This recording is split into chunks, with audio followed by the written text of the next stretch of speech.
లో ఒక ప్రత్యేకమైన మాట, మొట్టమొదటి మాట ఉంది. ఆయన ఎవరో తెలుసండి?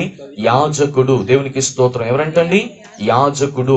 యాజకుడు అంటే ఏంటో తెలుసండి? యాజకత్వాన్ని చేసేవాడు. ప్రియ దేవుని బిడ్డలారా, యాజకత్వం అనేటువంటి విషయంలో చూడగలిగితే ఇది రాజకీయ తత్వం కాదు, ఇది యాజకీయమైనటువంటి తత్వం.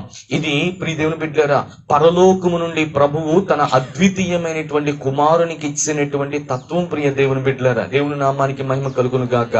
వాస్తవానికి మనం బాగా గమనించగలిగితే దేవదేవుడు తెలియచేస్తున్నటువంటి మాట, పరిశుద్ధాత్మ దేవుడు తెలియచేస్తున్న మాట, ఆయనలోనంటండి కొన్ని లక్షణాలు ఉన్నాయంట, ఆయనలోనంటండి కొన్ని వైపరీత్యాలు ఉన్నాయంట.